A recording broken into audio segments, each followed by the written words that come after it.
God gives his hardest battle to his toughest soldiers. ನೋಡ್ರಿ, ದೇವ್ರು ನಮಗೆ ಯಾಕೆ ಕಷ್ಟ ಕೊಟ್ಟು ಅನ್ಬೇಡ್ರಿ, ದೇವ್ರ ಕಷ್ಟ ಎಷ್ಟು ದೊಡ್ಡದು ಕೊಡ್ತಾನಲ್ಲ ಅಷ್ಟು ಅದಕ್ಕೆ ಹೋರಾಡೋ ತಾಕತ್ತಿರೋರಿಗೆ ಕೊಡ್ತಾನೆ. ತಾಕತ್ತಿರೋರ್ಗೆನೆ ಆ ಕಷ್ಟಗಳನ್ನ ಕೊಡ್ತಾನೆ ದೇವ್ರು, ಯಾಕಂದ್ರೆ ಅವ್ರು ಹೋರಾಡೋ ಸಾಮರ್ಥ್ಯ ಅವ್ರ ಕಡೆ ಐತಂತೆ. ಅದಕ್ಕಾಗಿ ನಮಗೆ ಯಾಕೆ ಕಷ್ಟ ಬಂತು, ಅವ್ಗೆ ಯಾಕೆ ಬರಲಿಲ್ಲ, ಇವ್ರಿಗೆ ಯಾಕೆ ಬರಲಿಲ್ಲ, ಅವ್ರಿಗೆ ಯಾಕೆ ಬರಲಿಲ್ಲ ಅಂತಂದ್ರೆ ಅವ್ರಿಗೆ ಅದನ್ನು ಎದುರಿಸೋ ಸಾಮರ್ಥ್ಯ ಇಲ್ಲ, ನಮಗೈತಿ, ಅದಕ್ಕೆ ಬಂದೈತಿ.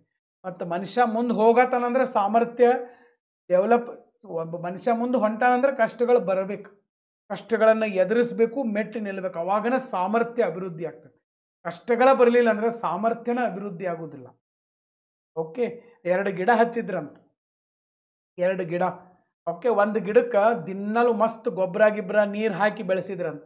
ಇನ್ನೊಂದು ಗಿಡಕ್ಕೆ ಯಾವಾಗಾರ ಒಮ್ಮೆ ಗೊಬ್ಬರ ಹಾಕೋದು, 8 ದಿವ್ಸಕ್ಕೊಮ್ಮೆ ಗೊಬ್ಬರ ಹಾಕೋದು, 4 ದಿವ್ಸಕ್ಕೊಮ್ಮೆ ನೀರು ಹಾಕೋದು ಮಾಡ್ರಂತ. ಆ ಚಂದಂಗೆ ಗೊಬ್ಬರ ಹಾಕಿದ್ದು ಮರ ಬೆಳೆದು ಭಾರಿ ಸಾಲಿಡ್ ಆತಂತ. ಇದು ಅಗದಿ ಸಣಕಳಾಗಿ ಬೆಳೆದಿತ್ತಂತ. ಒಂದು ದಿವ್ಸ ಜೋರ್ಲೆ ಚಂಡಮಾರುತ ಬಂತು.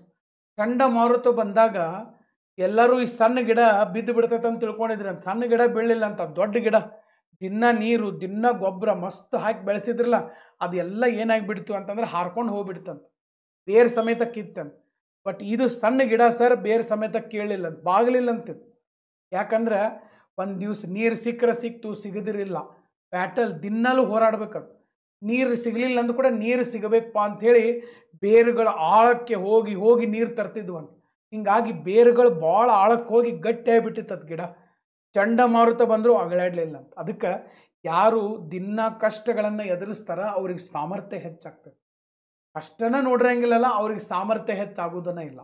ಇವತ್ತಿನ ನಮ್ಮ ವಿದ್ಯಾರ್ಥಿಗಳಿಗೆ ಸಾಮರ್ಥ್ಯ ಬೆಳೆಸ್ಕೋಬೇಕು, ಕಷ್ಟಗಳನ್ನು ಎದುರಿಸಿ ನಿಮ್ಮ ಸಾಮರ್ಥ್ಯ ವೃದ್ಧಿ ಮಾಡ್ಕೋಬೇಕು. ಯಾಕಂದ್ರೆ ಇವತ್ತಿನ ತಂದೆ ತಾಯಿಗಳು ಮಕ್ಕಳಿಗೆ ಏನೂ ಕಷ್ಟ ಆಗದಂಗೆ ಬೆಳೆಸಾಕತ್ತಾರೆ.